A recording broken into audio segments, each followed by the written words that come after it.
This is the other place we've just been talking about.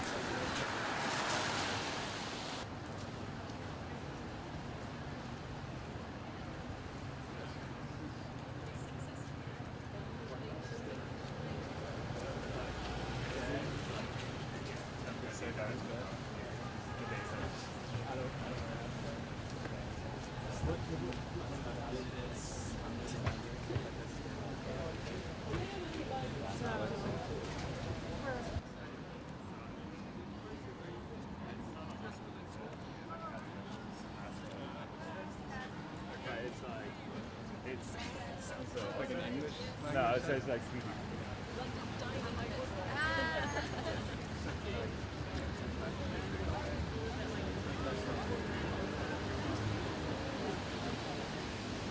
Right.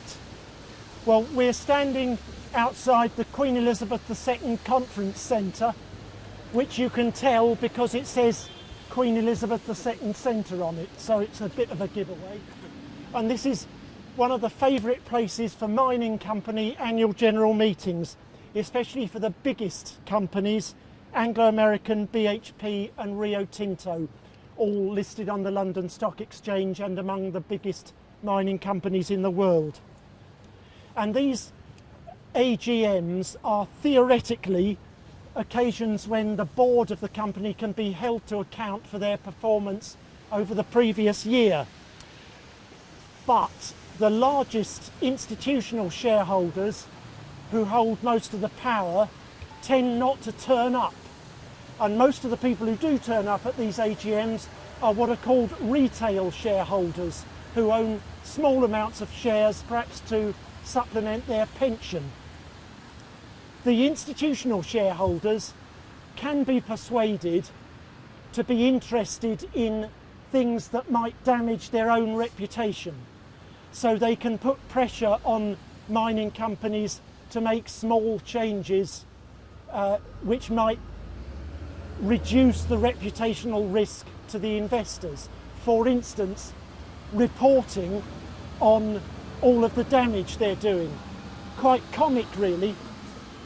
They get points for reporting on all the damage they're doing, even if they're not doing anything much to stop the damage. People think, oh good, they're a responsible company because they're reporting on it, jolly good. Many of the retail shareholders give the impression of not being concerned about anything much more than the value of their shares, or even sometimes the quality of the refreshments that are served after the AGM. But apart from the retail shareholders, most of the people at mining company AGMs are us and other campaigning groups and members of affected communities when we've been able to bring them over to company AGMs, which of course we've not done the past couple of years because of COVID. And we make use of these occasions because although they are horrendous demonstrations of imbalances of power, and sometimes the community representatives that we bring here find them deeply upsetting because of that, they are nonetheless semi-public occasions at which company boards can be held to account and where community voices can be heard, and sometimes companies make statements that we can hold them to later on. They might promise things that we can then come back and remind them about later. And at least one company has said to us that the pressure they put on one of their subsidiaries to improve was because of the fact that we kept turning up to their AGMs year after year and embarrassing them. Across the street is Church House, which is the headquarters of the Church of England, the Anglican Church in England. And away from this part of the building are the administrative offices of the Church of England, including the administration of its pension funds. And the Church of England Pension Fund and its related Ethical Investment Advisory Group are among the more enlightened of investors, and they have in the past pulled out of certain mining companies because of their appalling human rights record. So we kept complaining to them about one company, Vedanta, as a result of which they sent someone to India, to the state of Odisha, where Vedanta was wanting to mine bauxite in the Nilgiri hills, which are sacred to the Dongria Khond Adivasi people. And the Church of England pulled out of Vedanta because of that, and then other ethical investors pulled out of Vedanta. However, they don't plan to pull out of mining, and when they revised their mining policy a few years ago, they quite specifically talked about the usefulness of mining.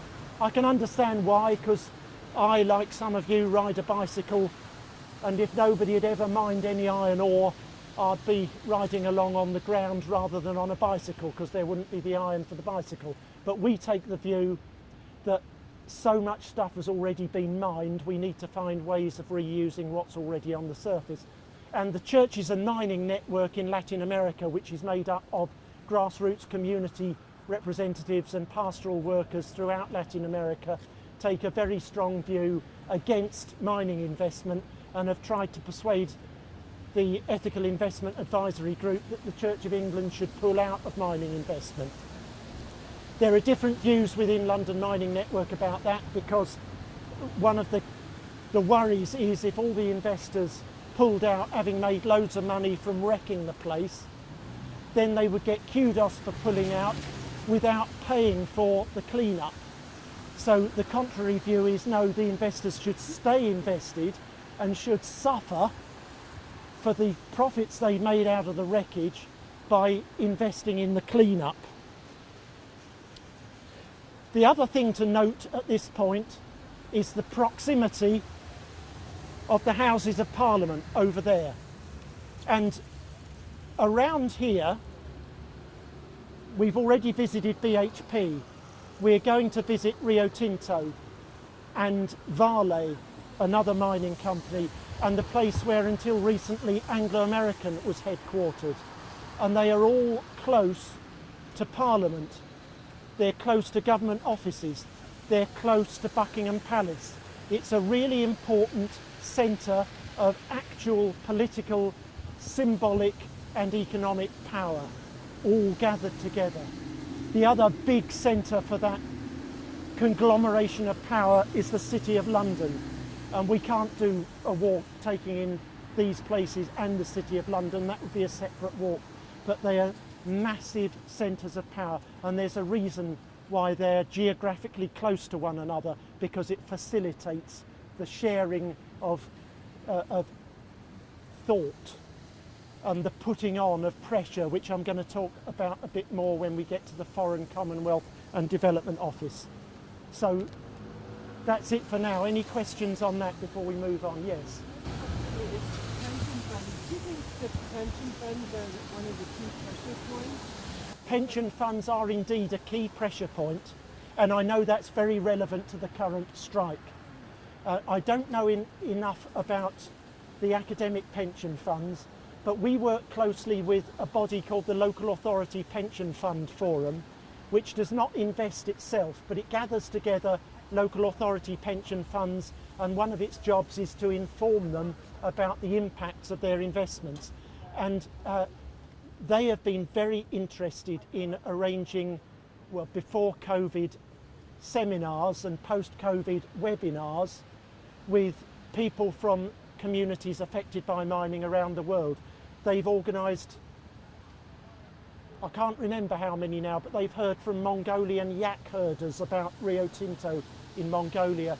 They've heard from people in Arizona about Rio Tinto and BHP's proposed Resolution Copper project. They've heard from people in Brazil about the tailings dams disasters there. They've heard from mine workers and community members around the Cerrejón mine in Colombia and other places too. So they are genuinely interested in hearing from those who suffer most and first from mining projects, in order to inform themselves and put pressure on the companies to clean up their acts. So anything you can do in universities to make your pension funds put pressure on mining companies, that would be good.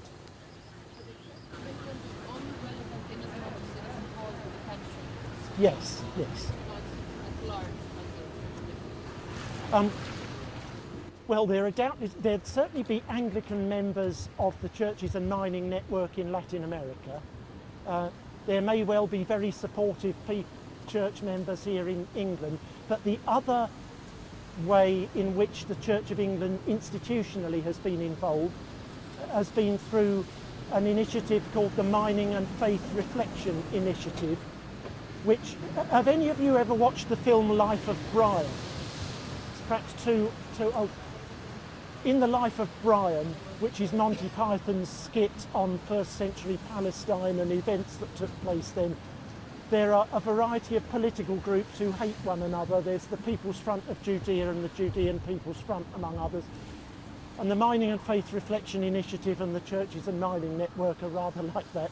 Our friends are the Churches and Mining Network. They're grassroots, they are militant, they come up from the ground. The Mining and Faith Reflection Initiative is an example of how mining chief executives can get involved in corporate capture with well-meaning people at the top of church institutions. So they have meetings between top church people and top mining chief executives to talk about how mining could be done more nicely. And the Churches and the Churches and Mining Network had to kick up a bit of a fuss before the institutional churches realised they needed to listen to the people on the ground. So that's the other way that the Church of England has been involved. There was a Conference of Mining and Faith Reflection Initiative held at Lambeth Palace a few years ago. A few words more on pension funds, and then we must move on to the Ministry of Defence and get serious about mining defence. That is that wherever we live in this country, our local authorities will have a pension fund for their workers, and certainly their workers deserve a good pension. But a lot of those pension funds will automatically be invested in many of the top 100 companies on the London Stock Exchange, among which are BHP, Rio Tinto, Anglo-American, Glencore, Antofagasta, the biggest mining companies, or among the biggest mining companies in the world. So one route of pressure is through local authorities. Another is for those of us with paid work and private pension funds, which doesn't include me because I've never understood pensions, so I didn't have one until the government forced me to through the Nest scheme. But if you've got I did have one from a former job. So all of us who've got bits and pieces of pensions from private pension schemes, it's worth looking into what your pensions are invested in. And one of the groups that does a lot of work on that is called Share Action, which you can look up. They campaign to get people to use their pension funds to put pressure on companies to improve their track record. And one of our associate member groups, People and Planet, also runs a divestment campaign within universities. So that's specifically fossil fuel divestment, but they're working in other ways on other minerals.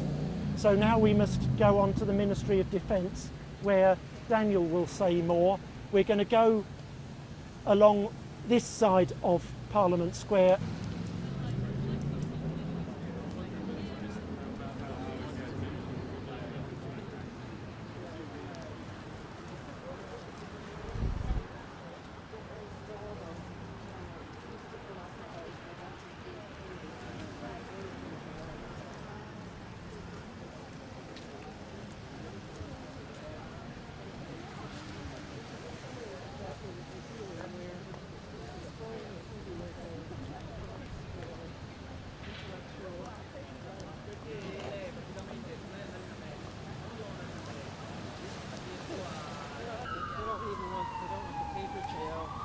Or the electronic trail. We can't in this computer. But I also felt at the time, because even in taxis, even in a restaurant, and it was like, the rest of us don't have the luxury of being that absent-minded because we have to pay for it when it gets off of the ground. It's not easy to drive. I don't know how to get all the time. And then it goes, it's like, to be honest, that's suffering. Another office with someone like trying to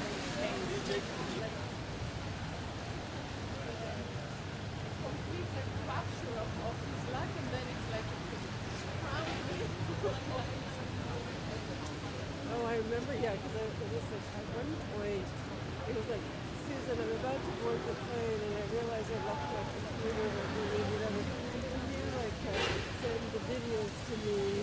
Because it was like, before someone to do a presentation, they're at the hard drive of the bag, and then